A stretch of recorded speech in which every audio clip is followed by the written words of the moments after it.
Very good morning, class 7th. So, we'll be starting with your SST book number 2, Social and Political Life, chapter number 1 on equality. So, India is a democracy. In class 6th book, we looked at the key elements of democratic government. हम लोगों ने class 6th book में democratic government क्या होती है और उसके क्या क्या फीचर्स होते हैं वो सब पढ़ा था, राइट. दीज इंक्लूड्स, क्या क्या इंक्लूड करता है? पीपल पार्टिसिपेशन, लोगों का participation. The resolution of conflict, किसी भी कन्फ्लिक्ट की रिजोल्व करना, उसको सॉल्यूशन निकालना. एंड इक्वालिटी, बराबरी और justice, Insaf. Equality is a की फीचर ऑफ डेमोक्रेसी. इक्वालिटी जो है वो एक सबसे इम्पॉर्टेंट की फीचर है किसी भी डेमोक्रेसी में and influences all aspects of its functioning. In this chapter हम लोग यही पढ़ेंगे कि what do you mean by equality और किस किस तरह से जो इक्वालिटी है वो एक तरह से बहुत ही ज़्यादा इम्पॉर्टेंट रोल प्ले करती है. Okay. On election day, Kanta and her friend Sujata are waiting to cast their vote. ये पूरा एक इलेक्शन डे बताया है हम लोगों को. ये पूरा एक इलेक्शन डे चल रहा है और कांता और उनकी जो फ्रेंड है सुजाता वो अपने टर्न का वेट कर रही हैं. Isn't it good, Sujata, that we can all vote as equal citizens of our country? दोनों जने बात कर रहे हैं कि ये कितनी ही प्यारी और अच्छी बात है कि as a citizen of a country हम लोगों को इक्वल राइट टू वोट मिला है. इवन जैन साहब is standing in the line with us. Jain साहब जो हैं वो भी हमारे साथ लाइन में खड़े हैं. Yes, go on Kanta, it's your turn now. Kanta की बारी आई. I will vote for the candidate who has promise to bring pipe water to our area. इसने क्या बोला कि मैं उनको वोट करूँगी जिन्होंने हमारे एरिया में पाइपलाइंस लाने का प्रॉमिस किया है. अब्दुल रहमान, शबनम बानो हाउसवाइफ खड़ी हैं. ग्रेसी लेंग कंसल्टेंट हैं. आइसक लेनैंग गवर्नमेंट ऑफिसर हैं. रुखसा मिर्ज़ा मीडिया पर्सन हैं. योगराज अनएम्प्लॉयड हैं. ठीक है. अशोक जैन इंडस्ट्रियलिस्ट हैं. Well, see you later Kanta. Yes, नमस्ते साहब. Gudiya has been running fever and I have to take her to hospital. But I will have to finish the work at Sahib's house first and ask for some advance. दोनों जने बात कर रहे हैं. जब उनका वोट हो गया तो दोनों जने बात कर रहे हैं. गुड़िया जो इनकी बेटी है उसकी तबीयत ख़राब है, ठीक है, तो वो साहिब के घर में काम करती है. लेकिन वो यही बोल रहे हैं कि मैं साहिब से थोड़ा सा एडवांस लूँगी, ठीक है ना. At home, here, have some of this, you'll feel better. And when I get back in evening, we'll go to the hospital, okay?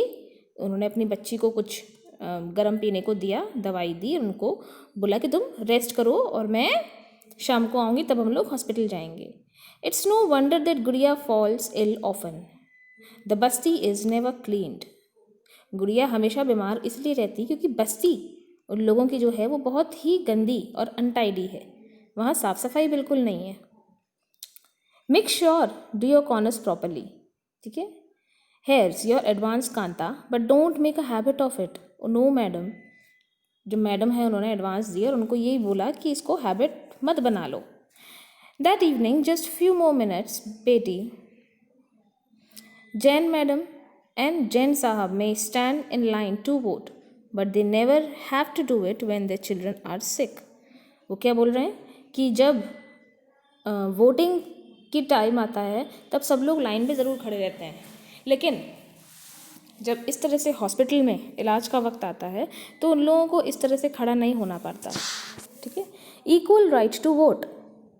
The story about begins with Kanta standing in the line cast her vote. Look again the various people who are standing in line. हम लोगों ने देखा कितने लोग line में खड़े थे vote डालने के लिए. Kanta recognises her employer Ashok Jain and Chote Lal, her neighbor.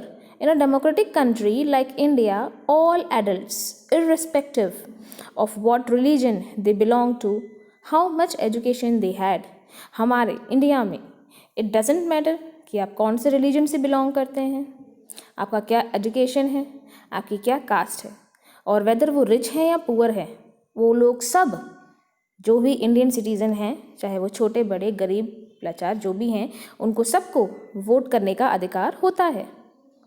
This, as you have already read in chapter 6 book, is called universal adult franchisee, और इसी को universal adult franchisee भी बोला जाता है, and is an essential aspect of all democracies, और यही सारे डेमोक्रेसी का एक मेन फीचर, बहुत ही ज़रूरी इम्पॉर्टेंट फीचर इसको बोला जाता है। The idea of universal adult franchisee is based on idea of equality, बराबरी के आइडिया से इसको कंपेयर किया जाता है, because it states every adult in a country, क्योंकि हर एक एडल्ट के पास ये अधिकार होना चाहिए, irrespective of their wealth and community she और he belongs to, has one vote, चाहे वो किसी भी कम्युनिटी से बिलोंग करते हैं, उन सबको एक वोट देने का अधिकार है। Kanta is excited to vote and happy that she is equal to all of the others because each of them has one vote. But as her day goes on, Kanta becomes less certain about this equality really means. What is it that makes Kanta unsure? Kanta को यहाँ तक तो पता था कि ठीक है सब लोग वोट देने के लिए आए हैं, सबको ये बराबरी का अधिकार है, लेकिन दिन ख़त्म होते होते एक जो विचार है उसके मन में आया, वो क्या था? Let's take a look at the day in her life. She lives in a slum. She has a drain behind her house. Her daughter is sick, but she cannot take the day off from work because she needs to borrow money from her employers to take the child to doctor. Kanta के घर के पीछे एक sewerage line जा रही है, उसकी colony में बहुत गंदगी है, जहाँ पर वो काम करती है वहाँ से वो छुट्टी नहीं ले सकती क्योंकि उसको वहाँ से एडवांस चाहिए, क्योंकि उसकी बच्ची जो है वो बीमार है और उसको हॉस्पिटल लेकर जाना है। Her job as a domestic help tires her out. दिन भर जो वो घरों में काम करती है, झाड़ू पोछा करती है, वो उसको दिन भर थका देती है। And finally she ends the day by again standing in long line, और उसके बाद शाम को थक हार के जब वो घर जाती है तो फिर से एक लंबी लाइन में खड़ी हो जाती है अपनी बच्ची को लेके। And finally she ends the day again this line in front of the government hospital, और ये लाइन एक गवर्नमेंट हॉस्पिटल के सामने है। Is like the one in the morning because most of the people standing in its are poor. जितने भी लोग वहाँ पे लाइन बना के खड़े हैं वो लोग गरीब हैं उस हॉस्पिटल के सामने। Other kinds of equality. Kanta is one of many people who lived in democratic India and who have the right to vote, but whose daily living are and working conditions are far from equal. उन लोगों, बहुत से ऐसे जने हैं जो कांता के जैसे अपनी लाइफ स्पेंड कर रहे हैं, उनके पास ज़्यादा पैसा नहीं होता है और ऐसी कंडीशंस, वर्किंग कंडीशंस में रहते हैं कि वो इक्वालिटी के आसपास भी नहीं है। अपार्ट फ्रॉम बीइंग पुअर,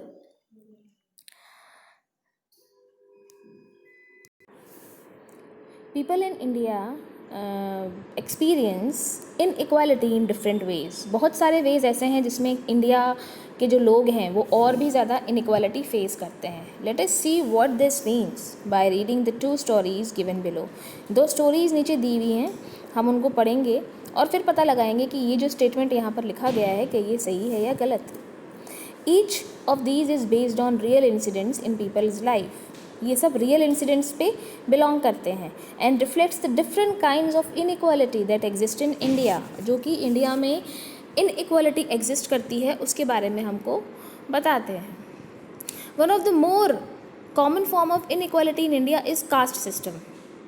आप लोगों को सबको इस बारे में पता है कि what do you mean by a caste system, right? If you live in rural India, your cast identity is something that you probably learned और एक्सपीरियंस्ड वेरी यंग. अगर आप एक रूरल इंडिया में रहते हैं तो आप लोगों को बहुत अच्छे से ये चीज़ें पता है कि क्या कास्ट होती है, क्या कास्ट नहीं होती. If you live in urban India, some of you might think that people no longer believe in caste. लेकिन अगर आप किसी शहरी इलाके में रहते हैं जिसको कि हम अर्बन बोलते हैं, अगर आप वहाँ रहेंगे तो वहाँ पर कास्ट सिस्टम का इतना ज़्यादा बिलीव नहीं है. But just look at these matrimonials shown from a leading English newspaper and you will see how important the issue of caste continues to be in minds of highly educated urban Indians. लेकिन यहाँ पे एक classifications दिया हुआ है, कुछ matrimonial classifications हैं. तो यहाँ पे हम देखेंगे कि किस तरह से कास्ट सिस्टम जो है वो मैट्रिमोनियल जैसी चीज़ों पर भी इफ़ेक्ट करता है. ठीक है, किस तरह से लोग इन सब चीज़ों को भी बहुत ज़्यादा तवज्जो देते हैं. हम लोग देखेंगे कि यहाँ पे क्या लिखा है. Alliance invited for 32 MMS 5'4" fair beautiful girl working in IT Co Mumbai from BEMBA boy working in Mumbai abroad from IT industry caste no bar SC ST excuse send BHF. ठीक है, यहाँ पे उन्होंने लिखा है कि कास्ट नो बार, इनको cast से कोई मतलब नहीं है. हम एक और देखेंगे. Professor qualified beautiful tall girl 4 Gupta boy working MNC Texas USA AT के. गुप्ता बॉय, ये देखो यहाँ पे ये कास्ट आ गया, राइट. तमिल ब्राह्मण हैंग ग्रूम 1961 बॉर्न नथुरु वक्ष्पा गोथ राम स्वथी स्टार 180 सेंटीमीटर ट्रॉल. ये सब चीज़ें यहाँ पे लिखी है. तो कुछ लोग कास्ट को प्रेफरेंस देते हैं और कुछ लोग जो हैं वो इस प्रेफरेंस को इतना ज़्यादा माइंड नहीं करते हैं, specially in urban areas. Now let us read about the story of experience of a Dalit child. Dalit child attending school. एक दलित चाइल्ड है जो कि एक स्कूल अटेंड कर रहा है. You have already read about Dalits in class 6 book. Dalit is a term that the so-called lower class use to address themselves. दलित एक ऐसी टर्म है जो कि एक so called lower caste के जो लोग होते हैं वो अपने आप को स्पेसिफाई करने के लिए ये टर्म यूज़ करते हैं. दलित मीन्स ब्रोकन. दलित का मतलब होता है broken. And by using this word lower caste are pointing to how they were. वो ये सिग्निफाई करना चाहते हैं कि पहले उनकी स्थिति कैसी थी एंड कंटिन्यू टू बी, और जो कि अभी भी बहुत सी जगह पर कंटिन्यू है. सीरियसली डिस्क्रिमिनेटेड अगेंस्ट, जो कि बहुत ही बड़ा एक डिस्क्रिमिनेशन उनके साथ किया जाता था और हो सकता है कि अभी भी बहुत से एरियाज में किया जाता है. Om Prakash Valmiki is a famous Dalit writer. Om Prakash Valmiki जो थे वो एक फेमस दलित राइटर थे. 1950-2013 तक वो जिंदा रहे थे. In his autobiography झूठन he write I had to sit away from others in class. उन्होंने एक ऑटोबायोग्राफी लिखी थी जिसका नाम झूठन. ठीक है, वहाँ वो लिखते हैं कि उनको हमेशा दूसरे बच्चों से अलग बैठना पड़ता था and that too on the floor, और वो भी ज़मीन पर. The mat ran out before reaching the spot I sat on. Sometimes I would have to sit away behind everybody. कभी कभी मुझे सब बच्चों से बहुत पीछे बैठना पड़ता था.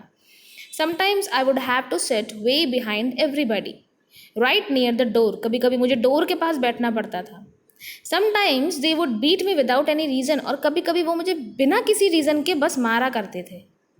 When he was in class 5th, the headmaster asked, जब वो क्लास 5th में थे तो उनके हेडमास्टर ने उनसे पूछा, Om Prakash, to sweep the school and the playground. उनको बोला कि जो स्कूल है, जो स्कूल फ्लोर है वो झाड़ू लगाएं और पूरा प्लेग्राउंड साफ करें.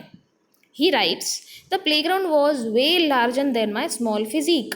उस समय फिर सिर्फ 5th क्लास का पढ़ने वाले ये बच्चे थे और बहुत ही छोटे, इनका फिजिक जो था पतला दुबला था और प्लेग्राउंड जो था वो बहुत बड़ा था इनके अकेले के साफ करने के लिए. Physique could handle and in cleaning it my back began to ache. उनका जो बैक था वो दुखने लगा. My face was covered with dust. उनका पूरा चेहरा जो था वो मिट्टी से भर गया. Dust had gone inside my mouth the other children. उनका सारे मुंह के अंदर जो डस्ट थी वो चली गई. The other children